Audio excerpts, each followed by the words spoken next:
Hello everyone, welcome to the EWS-E Finale Ligure, the final EWS-E 2022. 10 years in Finale Ligure marked with this one.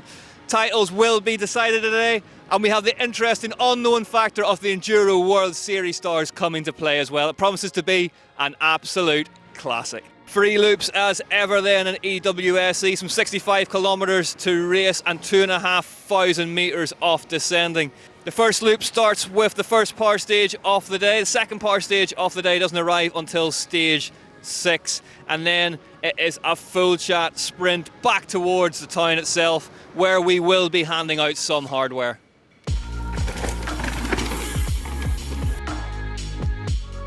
Finale Ligure is right at the forefront of e-bike trail creation, and as such represents one of the most finely crafted yet challenging courses in EWS-E history. The racers left the world famous Piazza di Cannoni early and headed out into the hills to take on Finale Ligure at its very best. The first stage of the first loop was the opening power stage of the day, which was then followed by 3 downhill tests.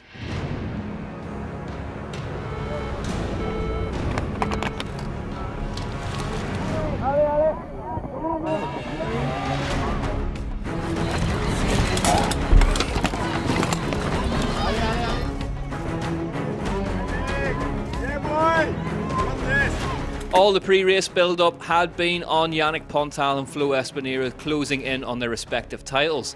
The Chileans' big rival Laura Charles had opted not to race in Italy, but a win in Finale always counts for that something more. Pontal had to keep Andrea Garibo racing at home at arm's length, but they both started the opening loop slowly, just inside the top 20, whilst Frenchman Levi Battista took an early lead.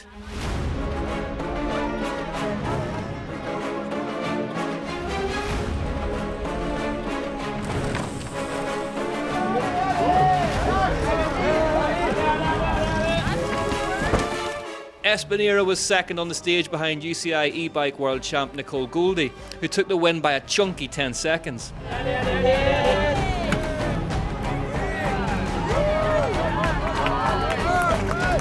Go, go, go, go.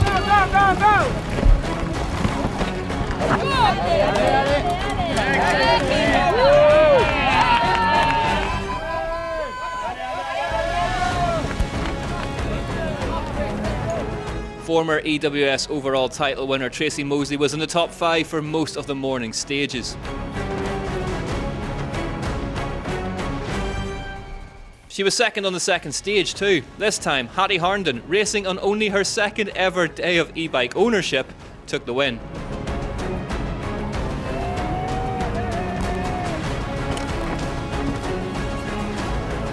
But Arbea's Espinera would have control of the race by the end of the first loop.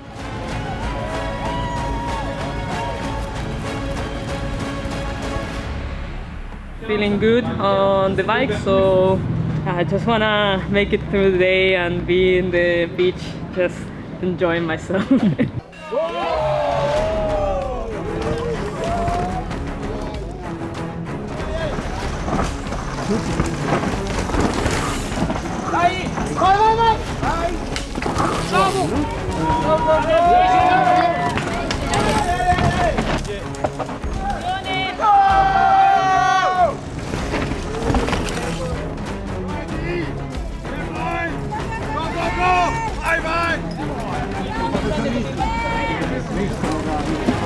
Richie Rude had stunned even his own Yeti Shimano EP racing team by boasting serious pace during practice.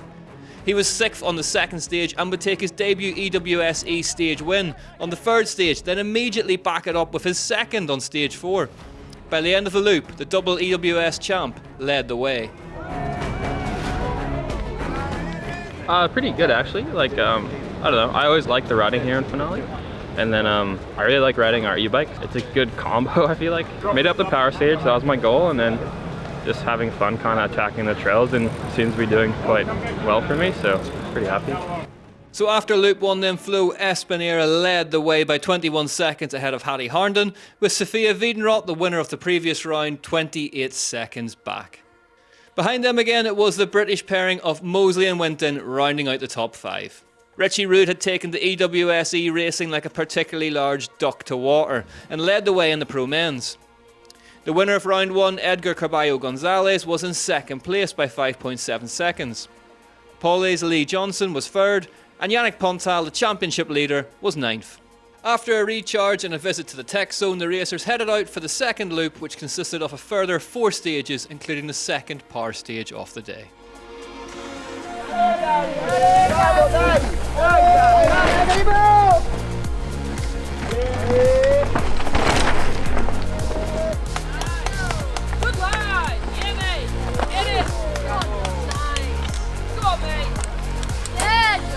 Yeah, I like this stuff. I like the point and shoot bits and pieces, and I like the trails we have to manhandle the e-bike a little bit more. To be honest, it feels like I've been riding like this all year, but just course just hasn't suited me, and when it goes uphill so much, there's only so much you can do when you're over 80 kilos.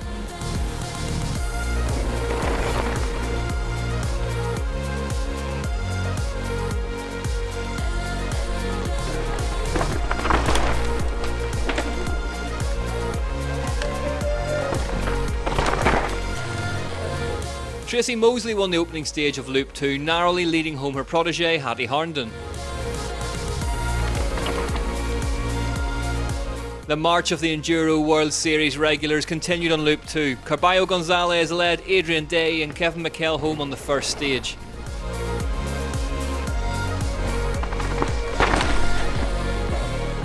Legendary finale trail builder Ivo Camilli designed the second power stage of the race, and it was predictably savage as a result.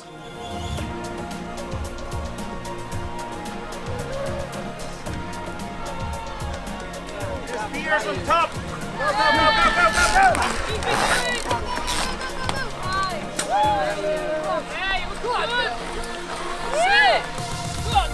Andrea Garibo finished the stage in 4th. It was won by Specialized Francesco Camuan, who edged Levi Battista home by just a 1/10 of a second.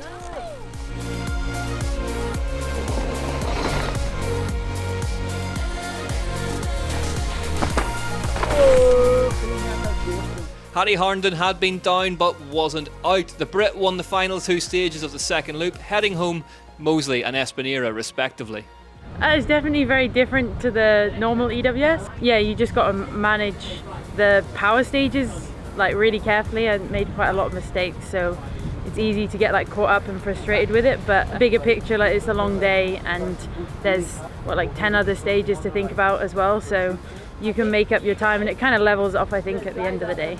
Antoine Roche had had a disappointing start to the race, but took a stage win by just over a second from Adrian Day to round out the loop.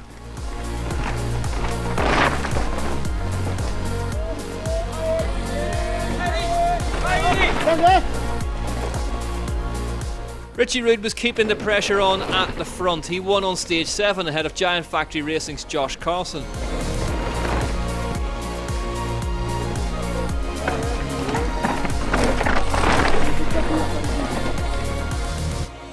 Top 10, it's really tight. Maybe tighter than normal bike, classic bike. I think we have a good bike, so that helps. And I'm quite light, so for the power stage I'm okay. By the end of the second loop, it was Day, though, who was up into second place on the road behind the American. Portugal's Tiago Ladeira was in third, having stationed himself inside the top 10 for most of the day. In the pro women's race, that brace of wins from Harnden saw her in second, 24 seconds back of Espinera, who was looking like the perfect blend of speed and consistency. Moseley continued to fend off Sophia Wiedenroth for third. The third and final loop of 2022 featured 4 more stages, including a rerun of the second power stage as the penultimate test on stage 10. The race to the sea was on, and it could have only one winner.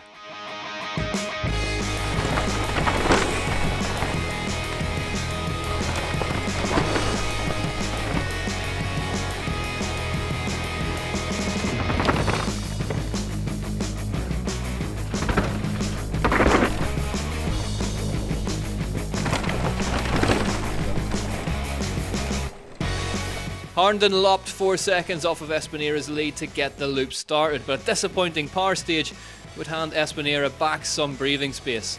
Flo was heading for the title in some style.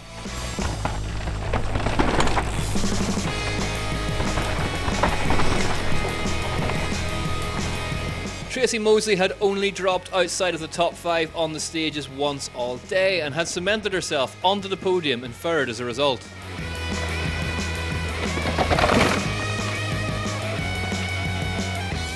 Specialized Cheche Camoin and Levi Batista clocked exactly the same time on the final power stage of the day for the win.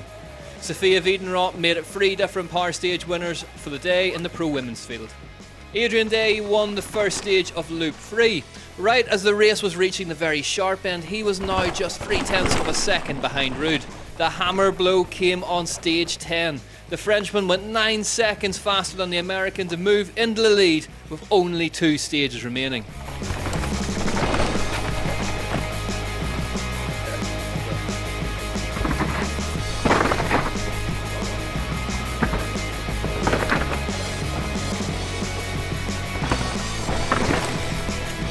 Kevin McHale would grab a pair of top 3s on the final stages to give him a 4th place in the overall. The big news was happening up the road. Day put Rude to the sword with a win on the final stage, with a victory right when the Yeti rider lost 7 seconds. Richie Rude had been hugely impressive all day long, but Tiago Ligure had been waiting for his chance. The Portuguese leapfrogged him on the very last stage to take 2nd place. Adrian Day's first ever EWS-E win was more than well deserved. The Frenchman had gone toe to toe with the very best all day long and used a brilliant balance of climbing prowess and downhill speed to fend them all off. Good afternoon. I told you I prefer the second loop. We do twice. The result was a bit better following, and I keep pushing. Even on the power stage was hard, but yeah, keep pushing, and I won. It's good. Yannick Pontal would finish the day in 9th, more than enough to reward him with the overall title, having ridden superbly all year. I'm pretty disappointing about the race today because I think I was a little bit stressed, about the ranking and the overall. So it was not my best riding, but yes, for the overall now it's good, so pretty happy for that. Flo Espinera won the final stage to take her much coveted debut victory and the perfect way to cement her EWS-E overall winner's title. I couldn't be more perfect to me to finish this rookie season with a win on the race, a win in the overall of e-bike, and pretty good results on the normal bike. Here are the final results then of the EWS-E Finale Ligure 2022.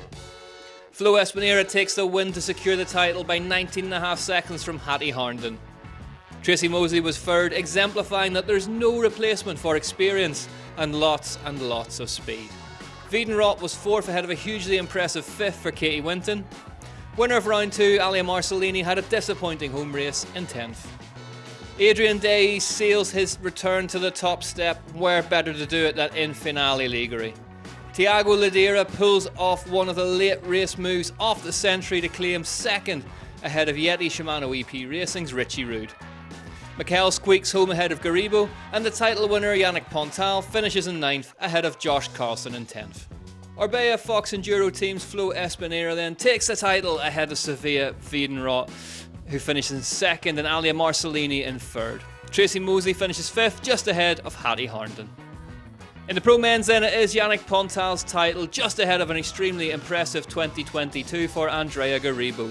And the winner of round 1, Edgar Carballo Gonzalez, is 3rd. Tiago Ligure ends up 4th after a stellar final round, just ahead of Lee Johnson. Orbea Fox Enduro Team took the win in the team's championship ahead of Miranda Factory Team and Pole Enduro Race Team. And that is it for the EWS-E Championship in 2022. E-bike racing continues to gather pace and be pushed to new, ever more exciting speeds by the best racers in the world. Thanks for watching, and we'll see you next time.